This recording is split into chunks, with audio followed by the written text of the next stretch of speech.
I'll be there shortly.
So come on then, people. Any questions for the show? What's everybody up to? What they're doing? I'm almost ready. I'm just going to have some water, shuffle a few things around, and we'll be online in 5 minutes.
I'm straight in there with a salty comment around Spirit Seers being cheaper now. They're still not as cheap as primary cycles are. Come on, Sam.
Evening, everyone.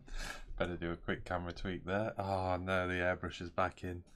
I hope everyone can hear me okay. Looks a bit loud actually, but if that's a problem, just shout up and tell me to turn the volume down, so I can work it out from there.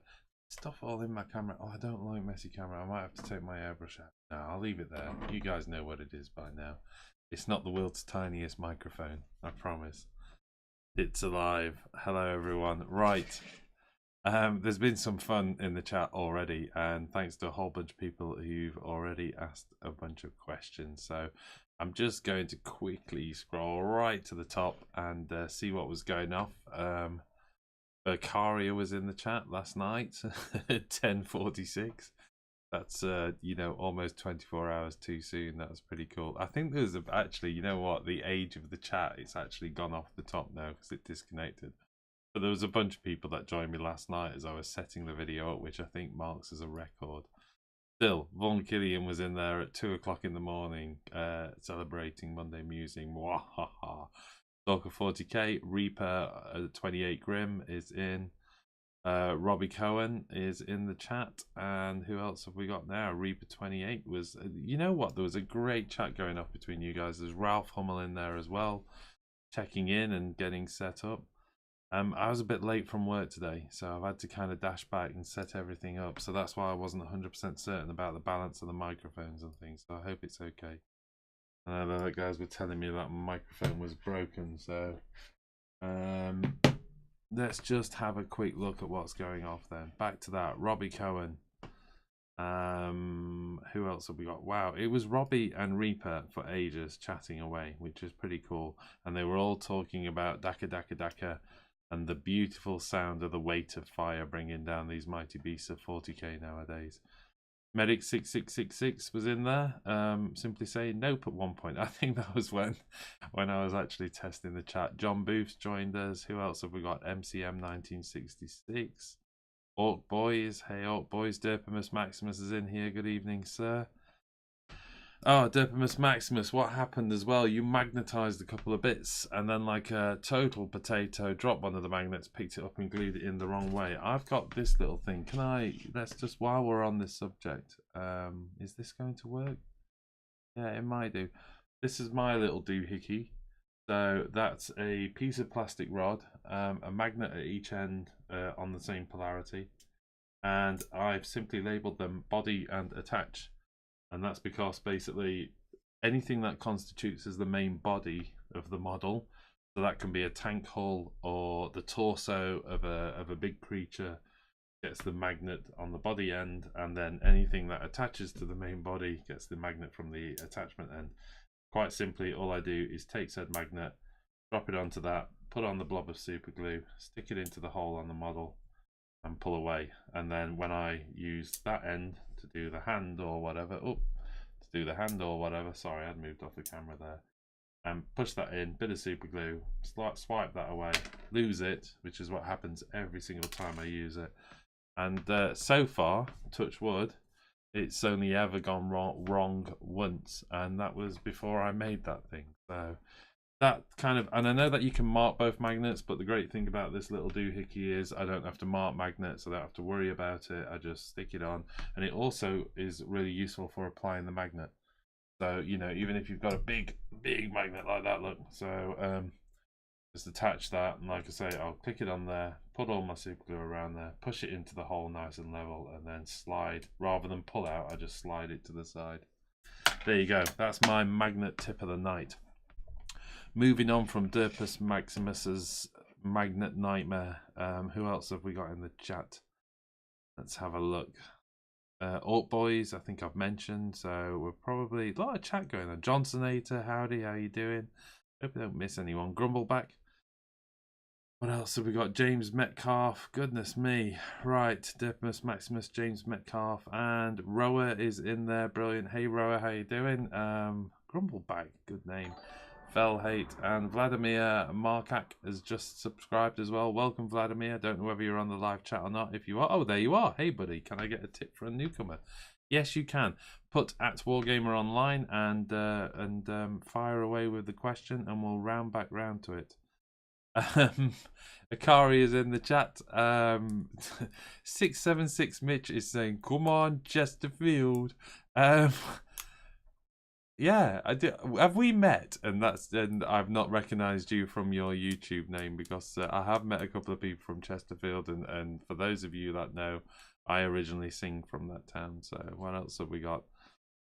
Currently painting some Plague Marines. That's 676 Mitch. So quite busy at the moment. Frost and Fist is in there. Daryl Ewart in there. Finally caught a live show. Thank you, Daryl. I was glad to have you along. Hey, Knight Coleman. Hey up, been following the musings for a while. First hello in the chat. Well, welcome, sir. Welcome on board. And Billy Lynch is in there saying, how are things? So I tell you what, that's caught up on the chat for now, and I'll remember Billy Lynch, I think, because that's as far as I got. And then I think we'll be there. Oh, Elster Nation's just joined as well, so I'll remember Elster Nation, because we've got something to say about Elster Nation as well. So we'll be talking about that. Oh my goodness, I've left the wrong camera up. Do apologise. Back to the crate. That's going to keep it. I've really got to reposition those airbrush holders, haven't I? Okay, let's catch up on a few things. So, before we get into questions, let's have a look at the announcement that came through 2 days ago, and let's get on to the main subject. So, the way I'm thinking of doing the show tonight, 6 minutes past 9, and so it's taken me 6 minutes to catch up on chat. I thought we'd have a look at the Warhammer Online community, the Warhammer Online community pages, particularly around Craftworld, because those of you who know, I'm a big Eldar fan. That was my first, well, it's not my first army, okay, it was my first army since returning to the hobby. I've got more points than I'm prepared to admit to. 12,000 maybe, counting the Phantom Titan. So that's counting stuff that isn't built yet, but I think it pushes around 12,000 points of Eldar. So that's a Phantom Titan, a Revenant Titan or two, I'm not quite sure, when a Cobra, a couple of Lynxes, and a whole bunch of Flyers and a whole bunch of stuff. So yes, big Eldar fan, all painted in a kind of an offshoot Bealtan colour. So I was one of the few Bealtan players, I suppose, who wasn't too put off when Bealtan fractured, because I'd kind of been working on a little bit of backstory for my Eldar, which was they were either sort of a big, powerful, influential family who had kind of slight offshoot anyway of the main Bealtan, which allowed me to, from my perspective, I'd done a little bit of variation in the colour. I predominantly use a lot more golds and things like that. I just think it works really well with the green.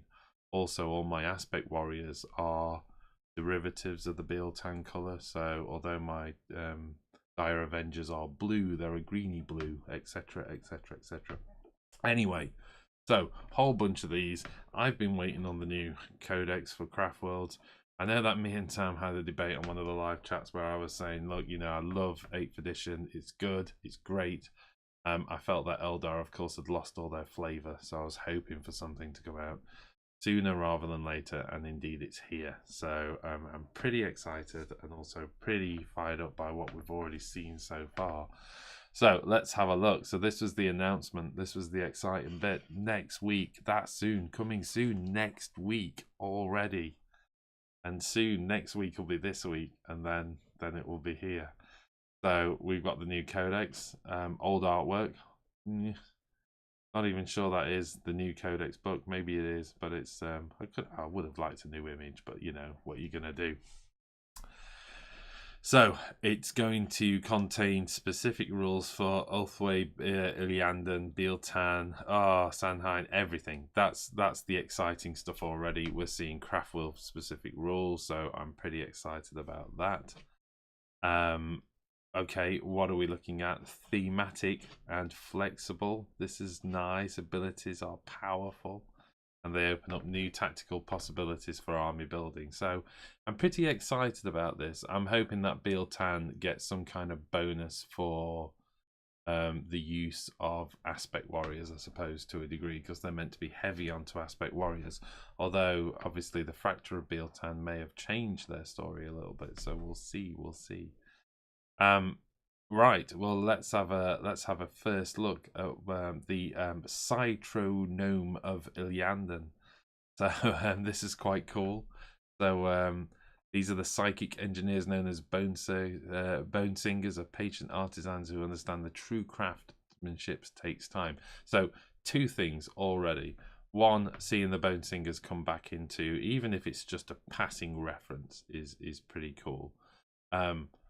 The next bit is really, really exciting. I've been wanting to get myself the old Eldar Bone Singer model for a long time. So I definitely sat up in my seat when I read that bit, hoping that it would lean to some portents about the model. So I've got to admit, I was kind of hopeful for a plastic one, but we'll go on. Iliandan Psykers, once during the battle at the start of a fight phase, you can declare that this model will activate the Citronome of Iliandan. To do so, for the rest of that fight phase, the attack characteristics of all friendly Wraith Construct units within 6 inches of the model are doubled. However, at the end of the fight phase, each Wraith Construct unit that is affected by it suffers D3 mortal wounds. That feels like a really cheap price to pay. I'm just looking back at the Warhammer TV game I had with Sam, where there was certainly a battle where the Psyker, the Spirit Seer, had survived to get next to the battle. The idea of being able to just double the attacks in one turn would have been, you know, pretty nice. And it's okay. It's, you know, once during the battle at the start of the fight phase. So, you know, I think it's sounds like a one-off use, doesn't it? Once during the battle, but even so, what a load of fun that would have been. Oh, the salt pouring out of Sam's ears. It would have been a beautiful sight. Okay, so also talking of Ghost Warriors, well, here we go. And this is this is titled What I Hope for the Codex. So once we've caught up on the announcement, we'll have a little chit chat about what I'm hoping for. But as we see, the start collecting box is all about the Wraith. Well, sort of. They've thrown a War Walker in there. It's a bit confusing, but I'm hoping that War Walkers come back strong, because I've got 3 of them, and they're not too badly painted. So I'd like to see them on the field again. That would be good fun. So good start box, certainly good value for money. So that's good news. Problem is, I've got 3 of those. I've got about 8 of those. I've got 25 of those, and probably about 4 or 5 of those. So I won't be benefiting from the start collecting box. But for all you lovely people out there who are desperate to get onto the Eldar train, then now's your chance with some of the heavy hitting units as well. I dare say the vast majority of those are going to get painted yellow after that little rule that's been released. There's also some new dice, so this is cool, each in the style of an aspect shrine. So we have the Dire Avengers, we have Striking Scorpions, we have Howling Banshees, quite like those actually, they're quite nice. We have the Fire Dudes, and I've no idea who they're for. Somebody help me out. Which aspect warrior? Warp spiders. I didn't recognize the symbol. I didn't take the time to look it up. Maybe warp spiders. I'm guessing that is Dark Reapers, which would kind of make sense, although they could be the warp spiders, but in which case, which one's the Dark Reapers? And have I missed something? So there's a good one for you to add to the chat. Which one are they meant to be? I think the top three are fairly straightforward. And in fact, actually, yes, that's fairly straightforward as well. So it's just these two. I wasn't quite sure. Although those symbols do actually represent an aspect. But anyway, I dare say I'll be... I think they're probably my favourite, the Dire Avenger ones. So I might be ordering a few sets of those. I'm really hoping they are not limited edition, but we'll see. Next part of the release then, it looks like this is probably the only model we're going to get, and unfortunately it's a model we've already got. So this is the Eldar Ulthran new model that was inside Death Mask. I mean, because I bought a couple of Death Masks, I've actually got two of these, both put to one side for conversion at some point. It's a fantastic model. Needless to say, the level of detail on it is amazing, so do check that out. And also the Triumvirate of Ined repackaged. Okay, so repackaged, what does that mean? Well, they've been moving the boxes over from a white background to a black background, but more importantly, it looks like you're getting the data sheet inside. So I think that's pretty much confirmation that it's the data sheets for these guys aren't going to be in the Craftworld Codex. The idea is you buy the box, you get the data sheet inside. Not quite sure how that's going to work, whether that's simply the same things that are inside the Xenos book or whether they get some additional benefit. I've no idea. It'll be a shame if they get a benefit, because it does feel like if you've already bought the models, you haven't, you know, I should imagine they'll do a free upload. Who knows? But we'll see. At least it gives you access to the rules, and that's a good thing. And by the way, these are incredible models, but also, from my first glance of them, nigh on impossible to transport, but never mind. Okay, now this is where we get some exciting stuff. So we, the Eldar release won't just see the return of some classic rules, but some classic models. So here we go. For 1 week only, starting Saturday next week, the latest wave of made-to-order models. Your chance to get your hands on some rare, out-of-production Craftworld miniatures. Here we go, here we go, here we go. To me, that says if it's 1 week only and it's a back order, this is about the model. I don't think you're going to see rules for the Bone Singer, which is a shame. I will certainly be buying Bone Singers, and for all intents and purposes, as far as the model's concerned, I'll be using them as Spirit Seer proxies for the game. I've got 2 Spirit Seers, both unique, both converted. So, oh, sorry, one of them isn't converted. It's the standard model. The other one is converted. I, at the very least, want 3, and given the reduction of points on Spirit Seers, possibly 4, maybe 5. So my temptation, without a doubt, will be to get the Bone Singer. This is a model I have desired for a long time, but I couldn't bring myself to buy it. Plus, and this is a really strange thing, I didn't like the hand. So I would have just chopped that off and put a different hand on, you know, probably somebody else's hand. It's just a bit dated, the hand. It doesn't look that baby. It's the page. I'll check it out. But I also felt if it's so rare and out of production and people are paying silly money for it, the idea of chopping the hand off as soon as it arrived in the post. Also, I almost bought one and then I missed out on it, and then I saw a complaint from the person who had bought it. There was people were recasting it. So I'm pretty glad this is coming out through the official lines. And I am pretty excited to be doing a Bone Singer, and without a doubt, the next thing I'm going to be doing is a Wraith Lord inspired by a Bone Singer. I think I love that head crest. It's a real favourite of mine. I've got some of these. I've already got that. I've got that. I've got some of these. That's okay. To say that's classic, that's kind of weird. That's it's just weird, full stop, when people say classic, and I can remember buying them recently.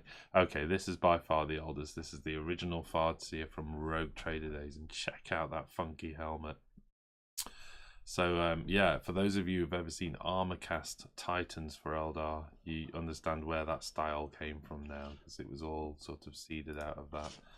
So pretty exciting. And then okay, we've got another article, but I'm going to jump to the chat for a bit. And as you can see, next week is all going to be about the Alien Menace, or the week after, should I say, is Tyranids, which, for those of you who know, that's my second favourite army. So Christmas has come early for me. I'm absolutely giddy. I'm pretty excited. Can't wait to take on Sam's custards. Right, okay. Let's catch up on the chat, see where we got to, and catch up with some of the questions. Ooh, right, okay. How far did we get?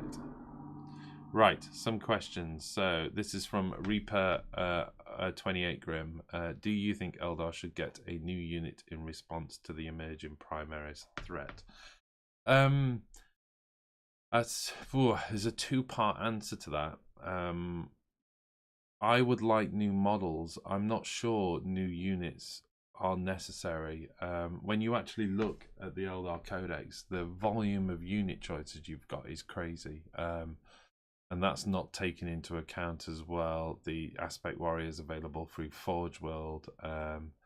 So would I want a new unit? I'd like the idea. I like the idea of the Bone Singer. I'd like the idea of a Psyker that can repair some of the Eldar Wraith constructs, or give, I suppose, the equivalent, rather than have a repair mechanic which might slow the game down. Maybe that's a question of I think it wouldn't be too bad, would it? You know, Wraith constructs within 6 inches, you know, get 1 wound back or something like that. I think that would be kind of funky and quite thematic, because the Bone Singers are meant to sort of go onto the bigger battlefields and work literally as the battle is going on, so that'd be kind of cool. I know that's not a big unit, it's a small thing, but I'm just a fan of that aspect of it. I can understand why they're not in the game, because they're kind of, you know, there's just then become an overlap of the Imperial stuff, because the Imperials definitely can have the people will help me out, but the half adapters, Mechanicus, half Astartes dudes, who can go around repairing vehicles. So, but I'd like the idea. But for me, more importantly than units would be, I'd like to see some new models. I'd like to see warp spiders done in plastic, because I think they would be amazing, really dynamic poses. I'd love to see Howling Banshees done in plastic. They'd be. And you know, the Finecast models aren't too bad. And the first thing I did when I got my Finecast Howling Banshees was snip the swords off and replace them with plastic swords, just so they weren't, you know, kind of flopping all over the place. Yeah. No, I don't need a new unit. I would like to see new models, would be my answer. As far as the emerging Primaris threat, they look tough. They don't look impossible, would be the answer I'd say to that. Yeah, okay, you know, there's things like the vehicles and stuff like that that can be a bit of a challenge. Stick Gilliman in there, you've definitely got a bit of a challenge on as well. But I'd say they look tough, but they don't look impossible, so I don't feel like I need something else. Grumbleback, will Shuriken Cats be viable again? I can only hope so, but I dare say it's not going to happen this. But I think you could do with adding 6 inches to pretty much every Shuriken weapon. So, you know, take the Guardians up to 18 inches, take the Dire Avengers up to 24, take the cannons, you know, up to 30. Would be great. It's not going to happen. But Dire Avengers at 12 inch, they're just way too squishy. Either that, or they've got to give them a mechanic where they can retreat. And the fact that battle focus now is pretty trashed with the new game mechanic, because advancing is now part of movement, whereas when it was part of shooting, what you could do was move into range, shoot, and then essentially run, or what is now advance back out of range, thus giving you the opportunity to dive forward, shoot with your close range weapons, dive back as far as the dice would allow, and then hope that you'd got far enough to avoid a charge. Now you just simply can advance and shoot as if it wasn't a problem. So fine, great, you don't get an impact to the ballistic skill, but at the same time, to put yourself within 12 inches of anything you consider worth shooting at with shuriken catapults. And when you're looking at, you know, high shot base with the opportunity to rend, let's face it, you're going to be using those vehicles, you're going to be using those units to take down something that's probably got a decent armor save, because you're after the high hit rate. You want the opponent throwing as many saves as possible. So for instance, I'd have loved to have taken 3 units of guardians, and, you know, kept pumping shuriken catapults into the custodies, but I'd just present yourself in charge range as soon as you take one shot. So those units, I think, you know, those units became like a one-shot unit. You put them in charge range, you fire, the opponent charges you, the chances are you're not going to make it through. Okay, if you got 20 of them, you stick a chance, but, you know, if you're fielding 10 or 12, they were all going quickly. Toughness 3 was the bad side of it. Okay, what else? And something like that shouldn't and won't go away, so it's just the idea of them being quick. Wargamer Online, this is from Ralph Hummel. Any further plans for Wargamer Offline? No further plans. I've given the response we had, I've made a few phone calls this week, but it's been a pretty busy week. I say this week, it was only Friday we did that chat, so I made a phone call today is what I've done on that stand.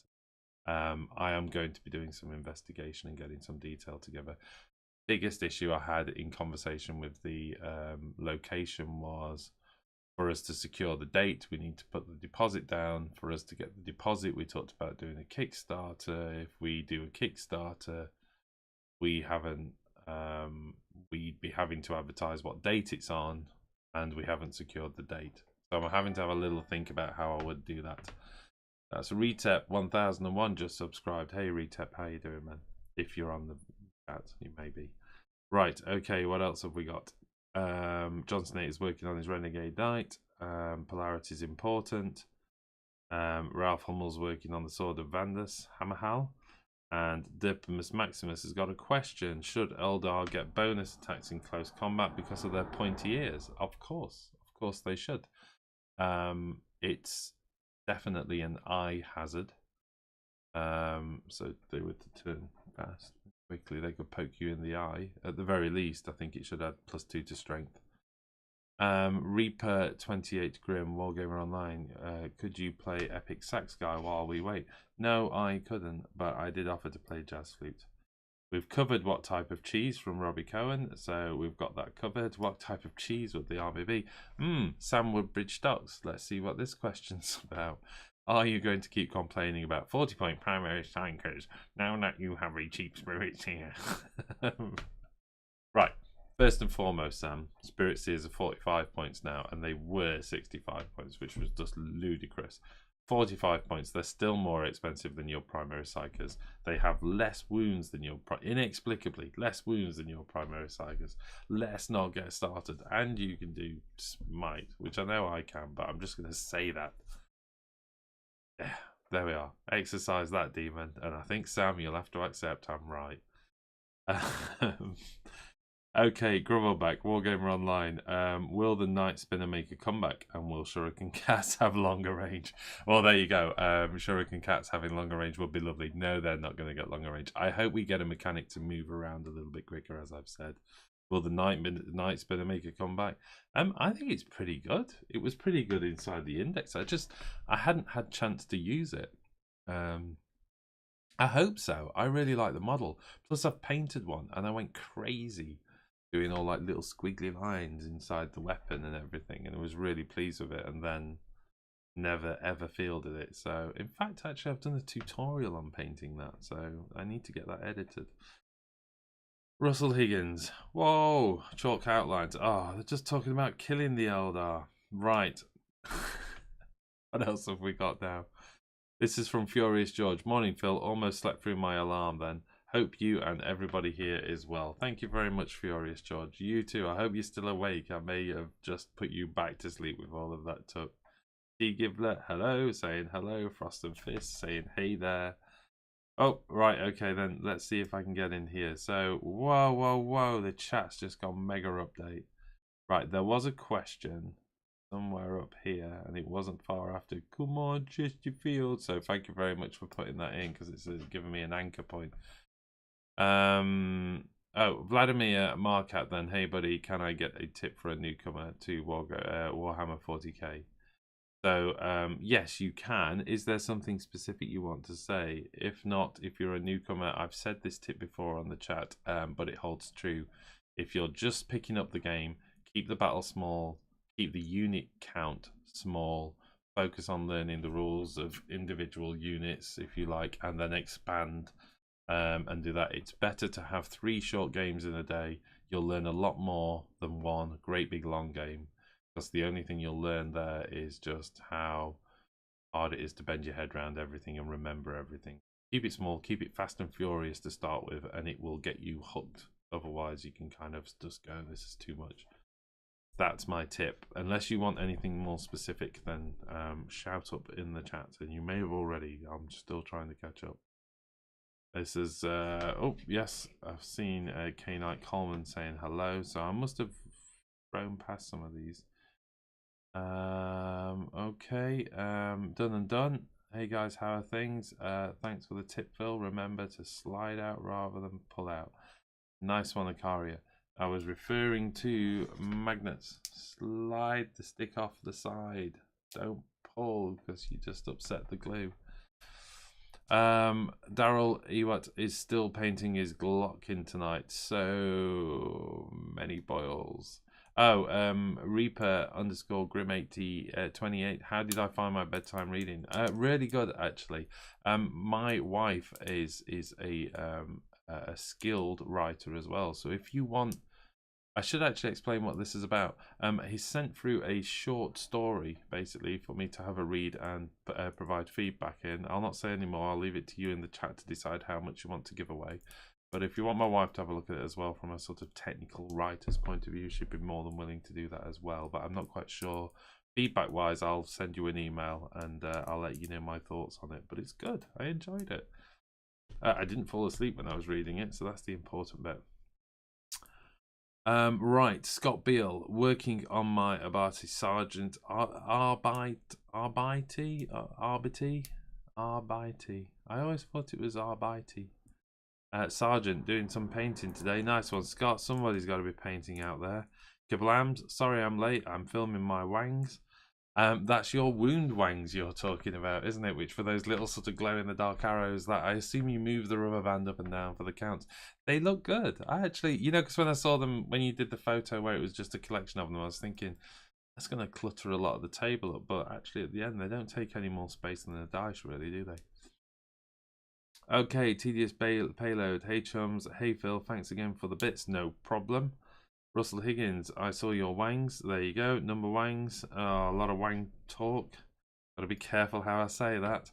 Reaper _ at Wargaming Melon, you're Bealtan, I'm Blood Ravens. Want to team up against Treoffs and then betray each other at the same time? Every day of the week we could do that. That would be brilliant.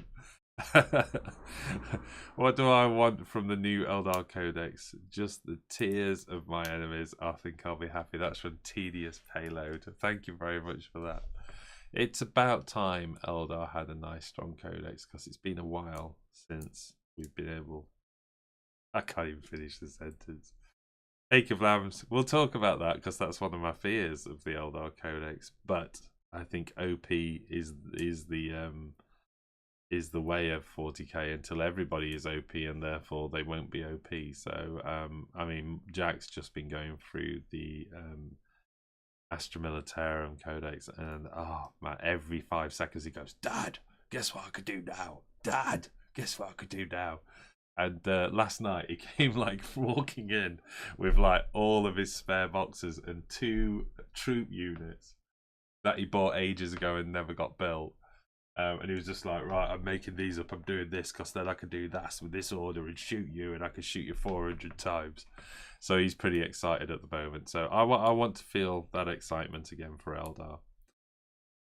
What have we got now? Akaria saying thanks to joining. Yes, please, thank you for joining. Kablams, will be interesting to see how they do. Eldar might give me hope for some flavour for my dog, Eldar Coven. I hope so. Inspirational Mini is joining us. Hi there. What else have we got? Akaria at Wargamer Online. I want to be excited, but cannot until they update the Aztec Warriors with new plastic. I feel your pain. They're not the worst models in the world. That's the truth. And I think Games Workshop maybe looks at it and says, you know, Eldar players have been around a while. Most of them have got the Aspect Warriors.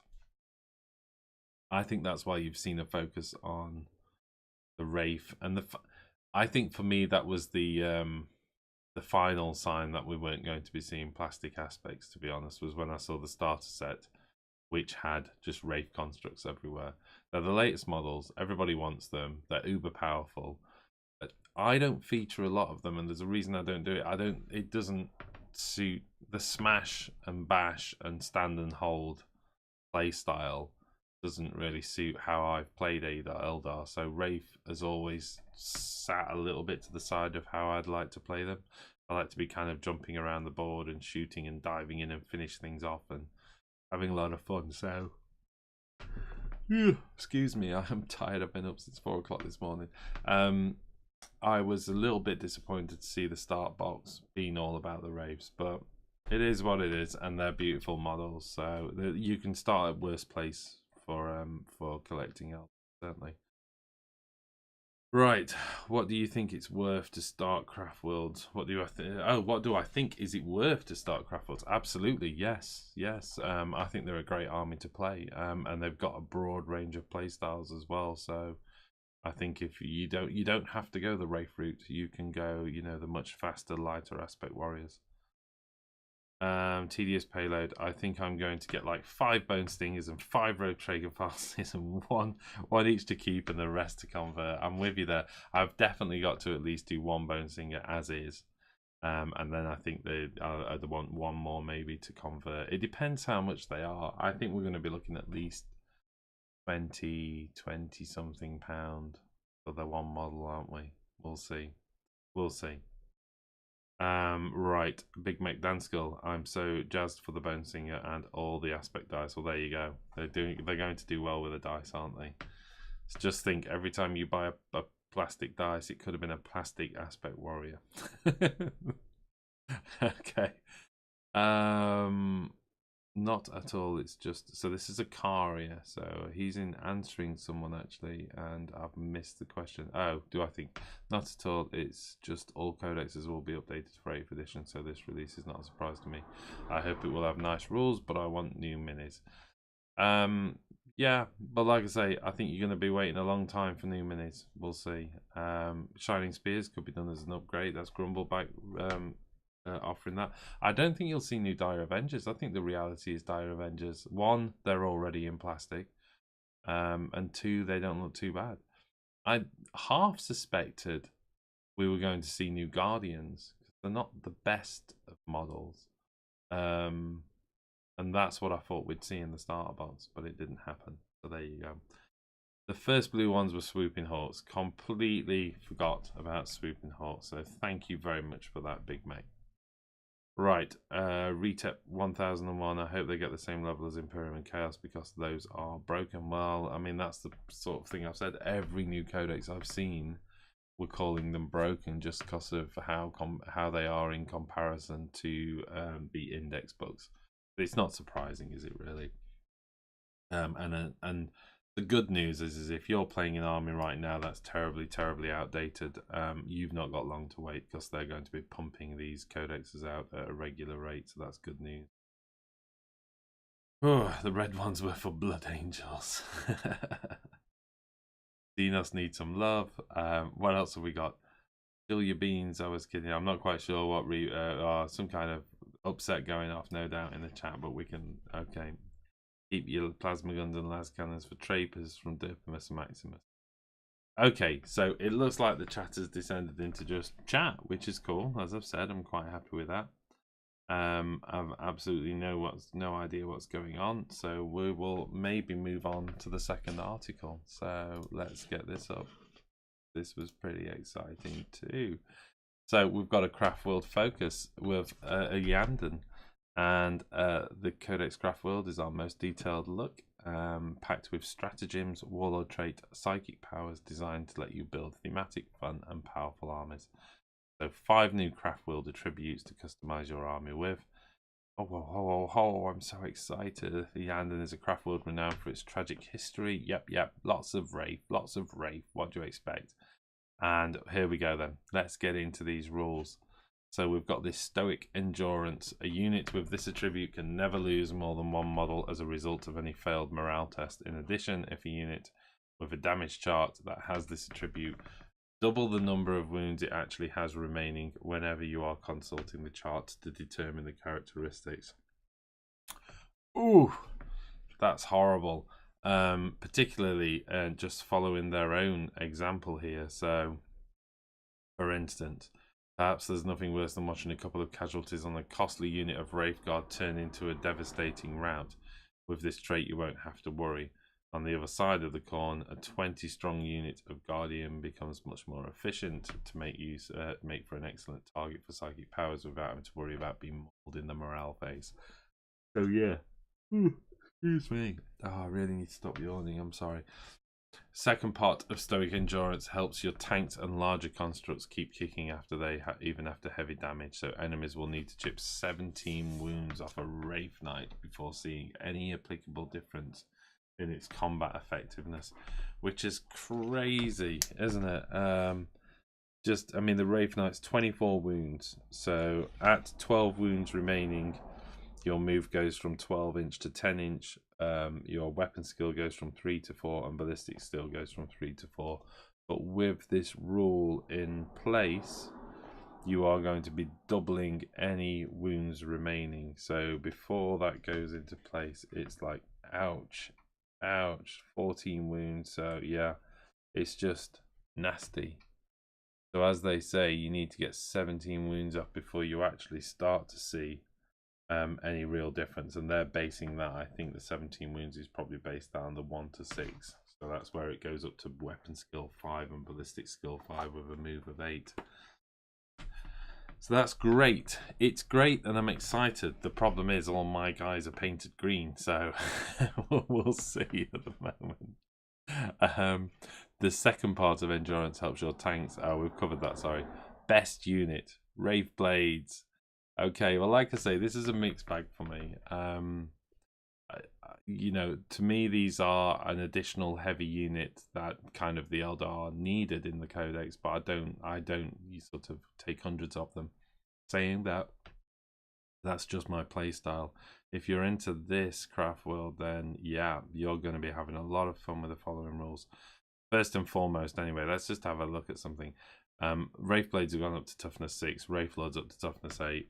Definitely more resilient. Strength 4 Marines doing wounding on 5s against a Wraith Lord. That's just too easy. Strength 4 weapons wounding on 5 against a Wraith Lord was too easy given the previous fluff. So to see them move up to needing 6s to wound. Strength 4 weapons needing 6s, brilliant. Toughness 6, fantastic as well, because if you go back to the battle I had with Sam, then you got sort of strength 4 for strength 5, I think, and again that was wounding on the toughness 5, wounding on 4s up. Well, that moves to a 5 up. Life would have definitely been more difficult, and I think only rightly so thematically for these units. They had to do one or the other. They either had to improve toughness or increase the wounds, as far as I was concerned, because they just weren't quite the resilient sort of ghost warriors that they were meant to be. But I'm pretty pleased about that. What else have we got going off? They don't cost any more on points. Boom. Yes, that's what we're looking at. Next, the Spirit Host unit, if accompanied by a Spirit Seer. These guys are already an efficient HQ choice. I wouldn't say they were efficient. I'd say they were literally our only choice. Farseers have got too expensive for what they brought to the table. So, the Warlocks and Warlock Conclave, just pointless.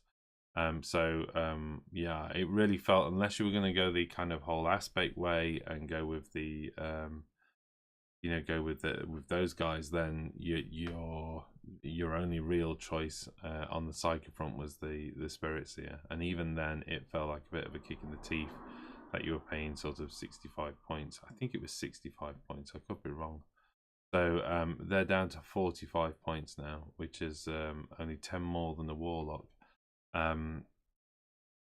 It says use yours to cast the new psychic power, Empower. Well, I'm slightly confused how that's described as new, because Empower and Innovate was in there, and I'm sure it's even in the Xenos book as well. So I don't know whether I'm missing something there, or they've just described it in a strange way. But just have a look and see what. Yeah, okay. So yes, Empower and Innovate is different, isn't it? Because I was thinking of Enhance and Drain. So Enhance and Drain was add ones to hits, and the other one was subtracts ones, where this is about wounds now, isn't it? Of course it is. It's just because it's from the old codex, that's why I'm thinking about it. But this is quite funny, isn't it? Because if you really overlap a bunch of stuff, you get Empower onto a unit of Wraith Blades, and they're talking about 10 Wraith Blades here. You trigger the Citronome and you throw in the Guided Wraithsight Stratagem. You're dishing out 60 Strength 7, -3 AP attacks, hitting on a +4 with a reroll, and D3 damage apiece. Yeah, you do need 10 of them though. And again, I don't know what it is about me, but of course I've only built 5 of each type. So, you know, I don't know. I might have to try it out. It's certainly if I have to take on Sam's Custodians again. Okay. Guided Wraithsight. Let's just have a look at this. This is a stratagem then. It's got 1 point, which is great. It's the start of the turn, which is even better. It doesn't block too much of what you're doing. So you pick a Spirit Seer, and until the next turn, the range of the model's mark is increased to 12-inch. So this allows friendly Wraith constructs to re-roll all failed hit rolls instead of only hit rolls of 1. That's just cracking, isn't it? So good news is they're coming back tomorrow. We've got Ulthwaite. We're looking at Black Guardians. So that's exciting stuff. So far, I'm pretty excited. You know, I mean, this is only the tip of the iceberg, isn't it? This is just a couple of rules and a couple of bits of information coming up on one of the Craftworlds. So I'm excited for the rest of the week.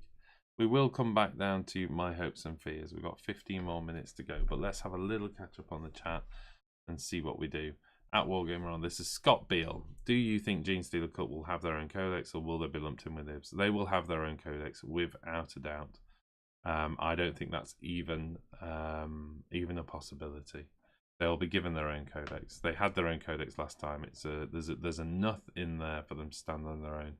And if you were to combine them into their own codex, it kind of messes up the whole keyword strategy as well. So fear not, they'll be in their own codex. Unless you were hoping for it, in which case, fear all the way. Right, okay then, Ralph Hummel. What about a complete new race for 40k? Yes, the Hrud. I would love to see them. To be honest, after thumbing through my Caradron Overlords, I wouldn't mind seeing Squats back. Who was here? It was Pink. When we were here for the Friday chat, I was trying to find a model to show Pink, and I opened the box and it was jam full of the old Squat models, and he was laughing his head off at them. So might need to paint them up, or at the very least maybe give Sam one to do just for fun. They're beautiful models, but I think Sam's got a bit on at the moment. I don't think he's got much free time, so maybe not. Ow, says Lord Ern. I've just bought some Wraithguard today. Never mind. It's if you've opened them, you've shot it. If not, I'd scurry back to the shop and demand a refund. MCM 1966. Are Guardian Defenders worth having? Guardian Defenders, yes, they are. My concern is the range of the weapon. Put the Shuriken cannon with them. At least it's not a heavy weapon, so it can move and shoot at full ballistic skill.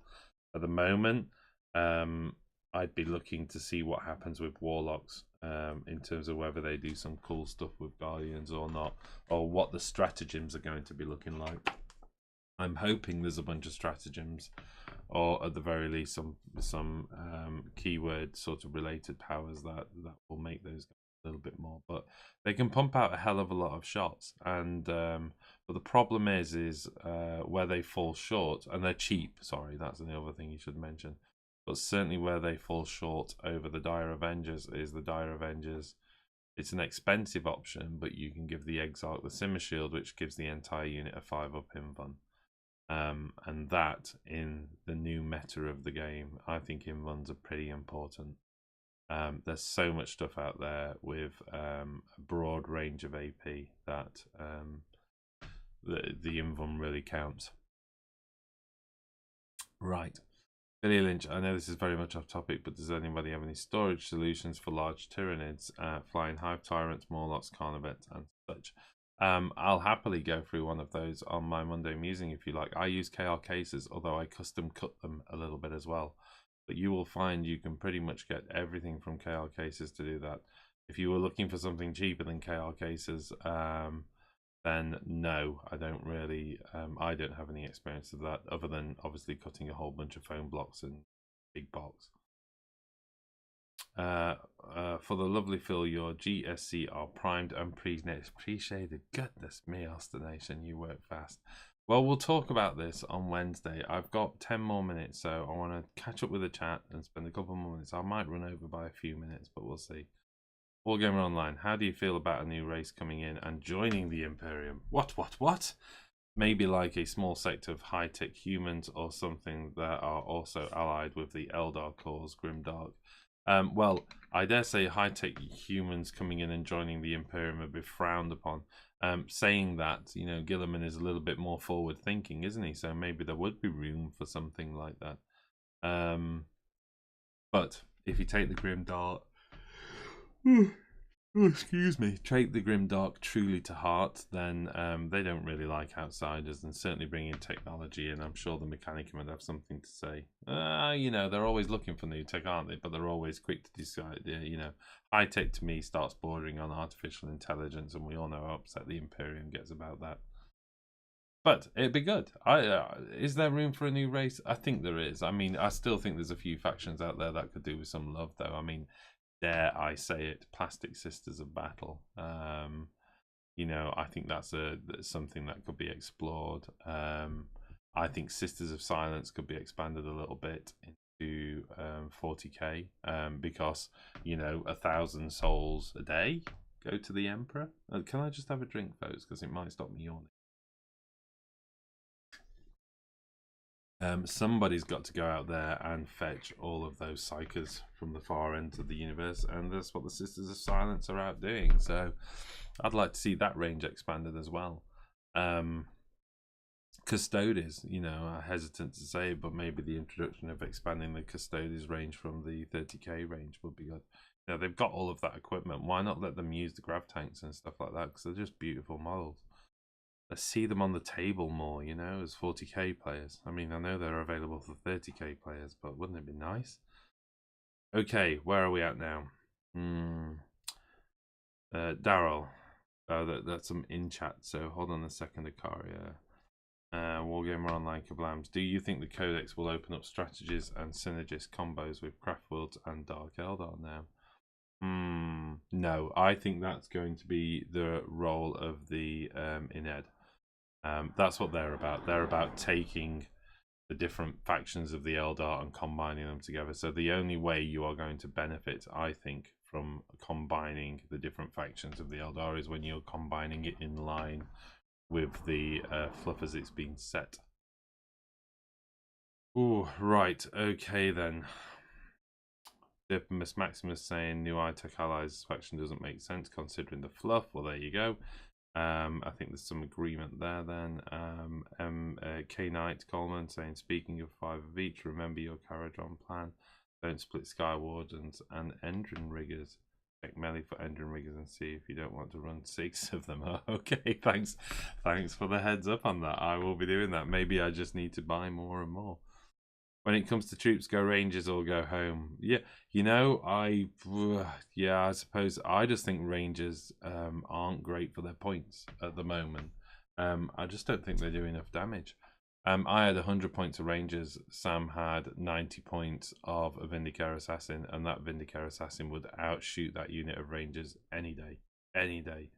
And he's far more resilient, difficult to kill, impossible to find, and has all of the benefits of the 5-man unit of Rangers. Again, that's my problem, because if you go 10 Rangers, then maybe you're into some luck. Billy Lynch, KR cases, off to Google. There you go. Don't use the autofill function. It's never quite worked out for me. That spend a bit of time getting to know how the foam fits and all the rest, and then look at popping them together. But I will have a look at my collection if you want on the next show. Battle foam as a custom foam option. Well, there you go. I've not used battle foam actually, and I think it's just one of those things. My collection started off in KR cases, and I built a bunch of shelves that my KR cases would fit in nice, so I've not been in a hurry to swap. Saying that, I quite like battle foam. We had a look at it, and we chatted to them at one of the events, but they were super busy, so we never really got anywhere with that. Okay, Matthew Pink's coming in with a WhatsApp, and I think I'm at the bottom of the chat, so that's not too bad. Let's have a couple of minutes muse then. What are my hopes and fear for the Codex? This is going to be possibly the weird one. I'm worried that I was going to say I'm worried that they'll make Eldar too powerful. It's bad enough being an Eldar player and having to put up with all the cheese comments and all the rest. They made Eldar way too powerful in 7th edition. It was crazy powerful, and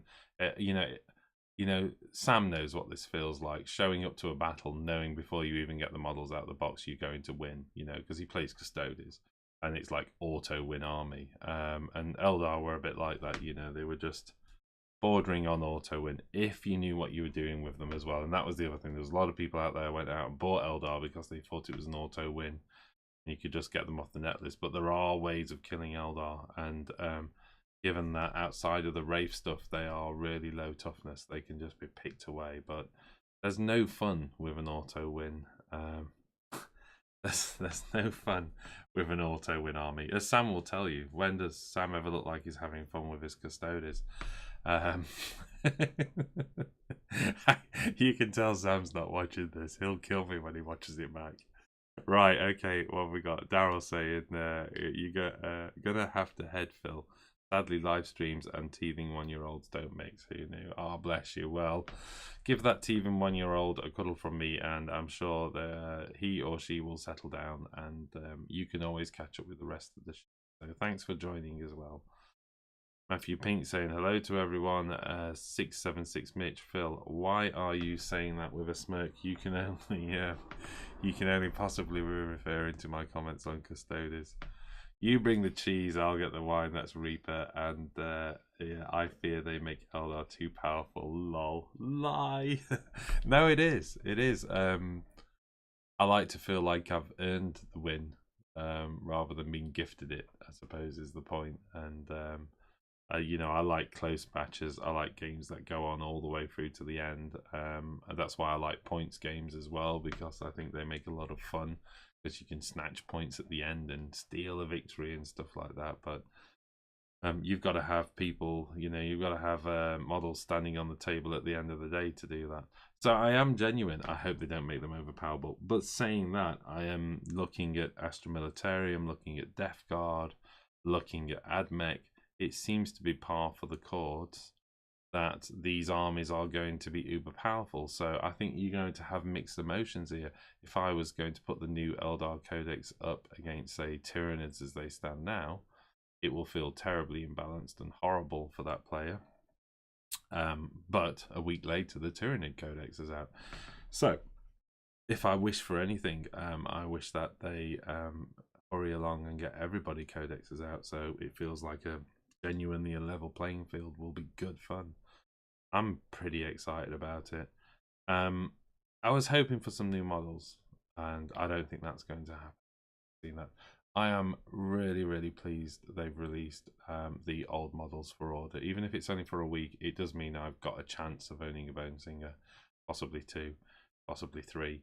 And I may have to go for the Rogue Trader Farseer just for the sort of old school. I did used to have one, and believe it or not, it got squashed and that was the problem with lead miniatures back in the day.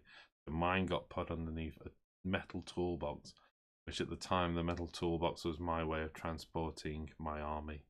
So yes, I sat a very heavy metal toolbox full of metal models on top of a delicate metal Farseer. So that was the end of my Farseer. Still, so I think I might have to treat myself to that. What else do I hope for the Codex? I hope Bealtan, I hope they explain a little bit about what's going off with Bealtan. So I hope we get a bit more of a write-up of what happened post-fracture and what Bealtan are currently doing. At the moment, it's a one-liner. Bealtan have kind of is now a fleet-based Craftworld, and they're kind of hiding in the webway. And I'd like to see some of that advance a little bit, just so But I'm I'm happy to advance the narrative myself. But it'd be nice to see a little bit more, because there's a long time Bealtan player, the fracturing of Bealtan was quite a blow. Okay, right, we're coming up on time. What else do I want to talk about? There's a couple of things. On the Facebook page, Sam put up a link, I think. No, he didn't do a link, but we've sent out a questionnaire to all premium members.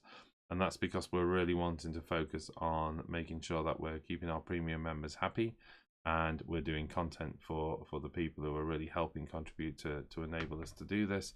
So there's a questionnaire that's gone out that's asking, essentially, you wonderful premium members, what kind of content are you looking for? And we've had a few responses already, which is fantastic. Sam was actually quite surprised how many we've had back.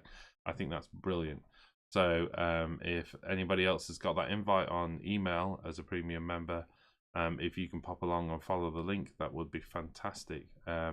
Maybe we should... oh, I know why Sam didn't post it up on the Facebook. It's because we were wanting to ensure it was premium members that actually followed the link. I might create a page just for premiums on the website with a link as well, just in case you've missed the email, or you've joined as a premium member since and you want to comment.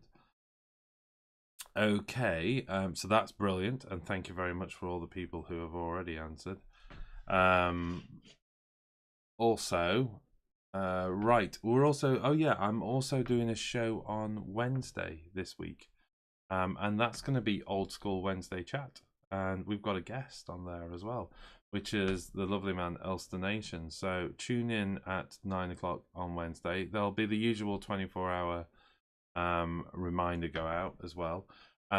We've been, Elster Nation has been kind of a friend of the channel right from day one. He was there promoting us when we first kicked off, and we got like 4 followers. I think one of the first 4 was Elster Nation. So he's been there sort of,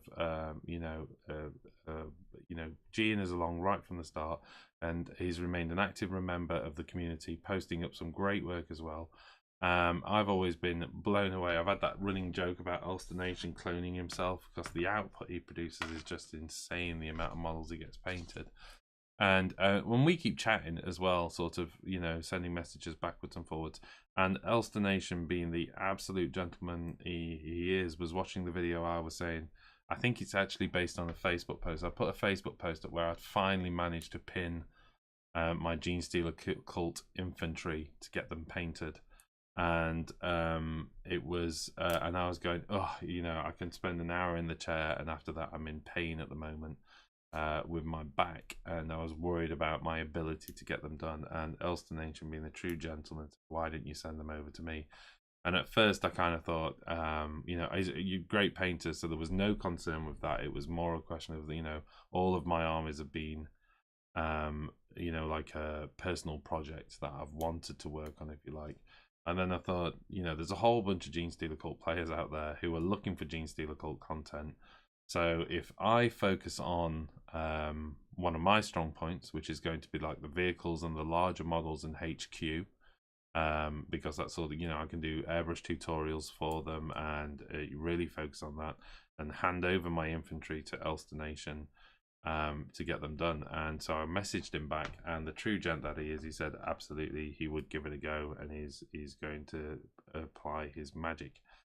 At the same time, I'd been saying for a while I want to get him on the show anyway. So I think we're going to do a Wednesday chat, and it's going to be a little bit of a guest appearance from Ulster Nation, where we chat through how he does his batch painting, how he maintains a high standard. I mean, for those of you who have seen the Dreadmaul that was featured on the Forge World page, what a beautiful paint job that is. But it seems irrelevant how detailed he goes with some of his models. He just seems to keep that pace of model going. So there's something about him that I think we could all benefit from in getting our armies painted. So we're going to be getting together. Now, there was a point where someone said, please, can you talk about the colour scheme of your Genestealer cult on your chat? And I said, yeah, sure. But since then, because I was going to be late home from work tonight, and because Eldar Codex got released, it's got pushed on to this Wednesday. And of course, we're going to spend a deal of time, I think, talking about the Genestealer cult. But just for as a reveal for today, and just so you can have a quick look, this is going to be approximately, it is the colour scheme of my Genestealer cult. I mean, the important difference is my blue is a little bit lighter. It's not a lot lighter, but it's a little bit lighter. But for all intents and purposes, the kind of, because mine are miners, I wanted light colours. I love the orange gears if it's almost safety wear. I wouldn't even mind if the trousers were orange as well, although I think it works better when you've got the orange sort of skirts hanging over the trousers. So this is the colour scheme that I think I'm going to be doing, or rather, between myself and Elster Nation, we're going to be doing. So I need to have some time with Elster Nation anyway to talk through the colour scheme. But as he said, he's already primed and pre-shaded, which is just insane. How you've done that, I don't know. Oh, that's a sword. I've clicked the wrong way.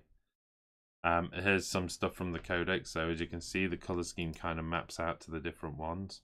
I really like it when you get into the leaders and you start to see this red being introduced, and then this, I really love this Magos scheme. It's absolutely beautiful. So I'll be doing the Magos and the Primus and all the rest, so Elster Nation is going to be focusing on the units for me, and that means because of that wonderful gentleman's contribution to both my model collection, to look after my back and to help the channel along, you are going to be seeing Genestealer Cult on battle reports very soon. So it's really exciting, and I can only sort of thank Elster Nation for what he's done for me, because it's absolutely brilliant.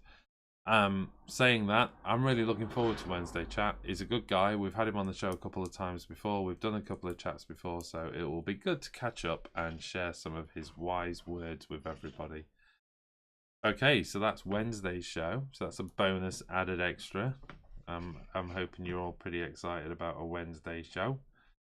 What have we got now? Let's catch up on some of the chat. I'll run on a little bit more. Why not? My back is incredibly painful, but let's just run on a little bit more. Oh, nice one, Sam. Spoiling the live chat by dialing in, and everything is going to ring now. Just give me a second, folks. Honestly, Sam, you know not to dial people when there's a live program going. Oh, shocker. So we've got the questionnaire, we've got the live chat on Wednesday, we've got some couple of comments to go through. So I hope for the Ranger Disruption chart. But I think that's just a dream. I hope for the Ranger Disruption chart. I'm not quite sure what that is referencing to. So if you want to clarify that tedious payload, let me know. Am I missing something there? I would love to see D-weapons looked at in some way. I think D-weapons, one way or another, should have an opportunity to dish out mortal wounds. You know, you're opening up a direct line to the warp, and people are getting sucked through it. And I don't care what fancy pants armor you're wearing. If you get sucked through to the warp, your fancy pants armor means nothing. Okay. And I'm sure that'd cheer a bunch of stuff. Antonis B is going Bealtown Brofist. Awesome. Medic666 should be a poll for non-premium asking what could we do to make you become one. It's a good idea, and I think we will do that. I think the thing is we'll do one at a time. We've got some pretty exciting stuff coming up between now and Christmas. I had a little bit of a chat with Sam. There's some channel developments taking place, and we generally don't say too much until we know that it's definitely happening, but there's some exciting stuff happening as well. So I think you're going to be seeing more content. You're going to be seeing a variety of content in different mediums, and we're going to be trying to do more for the community and getting back to some of our grassroots about sort of saying all along this was about the community. You know, we've been heads down trying to build the site, trying to build our content. There's only a few of us working as hard as we can to make it happen. But it's really exciting, and we've definitely got some developments coming up. Wargamer Offline is just one of those ideas we're chewing at the moment, so there's lots of good stuff coming up. So yes, talking to our non-premium members would be a good idea. See, Mawson's popping off to check his email. What else have we got? At Wargamer Online, is there a Discord group? Is the Wednesday chat? Oh, this is all from Reaper. Is the Wednesday chat the same time as this one? Yes, it's going to be the same time as this one. I'm not sure what you mean by is there a Discord group. Help me out there. The Frost and Fist, the Dreadmaw was indeed amazing. Yes, it was. It was a great piece of work. Kablam's telling me to save my back. James Metcalf, looking forward to seeing the new GSC on the table, Phil. The high-vis colour scheme will be great. Well, that's what I was hoping for. Mine have all the way along. I've got a huge body of photographic reference material from real mines in real life. So mining equipment, which is why I've gone with, you saw the photo of the Goliaths. They're going to be a kind of off orangey yellow. And again, that's all about the high-vis orangey colour. The yellow and black will still stand out against it, but I just want them to look industrial, and I want them to be pragmatic for trundling around underground. The Zone Mortalis board is going to be getting a dust down and extended as soon as I finish the Frostgrave / Age of Sigmar skirmish board. Great news on the Age of Sigmar skirmish board, or Frostgrave board as it's been called. We've had a session. We've worked out what we need to do with it. We haven't got full details of every single building, but we've got a good idea now. I've relocated my 3D printer to workshop, so it's not going to keep the family away because it buzzes 24 hours a day on different bits of scenery. I'm going to be doing videos on all of this.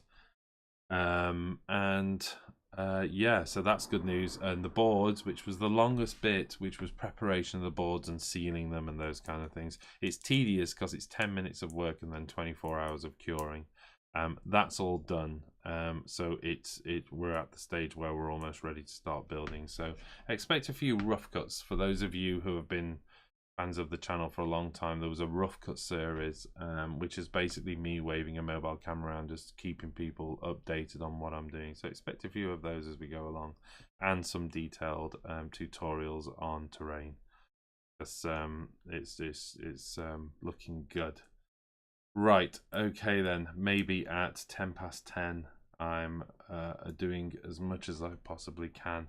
What have we got? This last couple of comments then. A Discord is a gaming messenger thingamajig that you can share photos and talk to other people.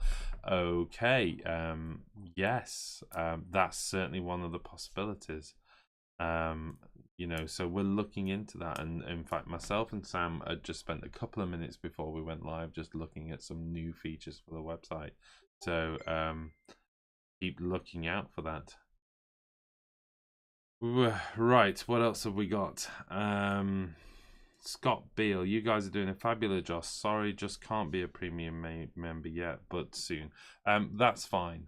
Everybody should spend sensibly. I mean, we've tried to make it as affordable as possible because we wanted it to be inclusive. We didn't want it some crazy exclusive club, if you know what I mean. We want people to be able to get on board at a fairly low price, but everybody has their responsibilities, and family first. So that's fine, Scott. When you can join, you let me know, and we'll welcome you on board. But in the meantime, we're putting out plenty of content for people who aren't premium members as well. And to be honest, Scott, you're contributing to the channel just by coming along and joining in on the chat and feeding me questions and stuff like that. So every little helps.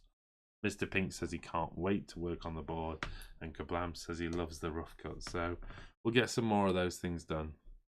I've got a disastrous base that went wrong. So I removed my printer, and unfortunately there was a snag in, and I didn't obviously didn't know this, but there was essentially a twist in the filament coil.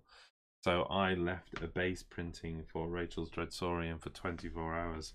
And about 15 hours into it, the coil snagged and completely trashed the base. So if any of you saw what we were looking at earlier.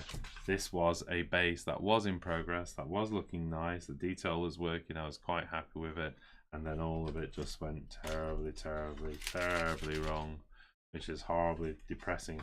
But if you're wondering how big that is a knight base. So essentially it's a similar width to the knight base, but extended out by sorry, I'm just slightly off camera there, extended out by about 1.5 centimeters. Oh no, sorry, probably more than that. I think I went up by, well, it looks about 3 or 4 centimeters. And the idea of this angled base was to be able to kind of build up Red Saurian standing and lifting the front end up a little bit like that. So that was the idea. And obviously this is only a base because, you know, it's never going to be brilliant given that, you know, the 3D printer. So that would be a base to put real rocks and stuff like that and all the rest on. So that's got to be sorted as well this week, and I'll keep you all posted on that. Right, that's definitely it. If Reaper 28 Grim is going home, then I'm going home as well. So he's heading off. Bye. Love the channel. See ya. And Valrakian Heresy Takeover. So Chapter Master Valrak is always welcome, and what a great channel. So if I'm finishing off, maybe you can pop over and see what he's up to. He's usually up to something this time of night. Right. Okay then, folks. I'm going to call it a night of that. Thank you very much for joining me. Please, if you've enjoyed what you've seen, give me a like, give me a share, and you know, subscribe to the channel if you haven't already, and spread the word as well if you can. Spread the word, invite your friends and stuff, let them know we're out there, and keep people coming along, because the more people we can get on the channel, the more people who become premium members, the more we can do. So thank you to everybody who is supporting the channel. In any way you're supporting the channel, it's much appreciated, and I will see you again on Wednesday. Okay, good night all, and unlike Rachel, I know where the end credits button is, so good night.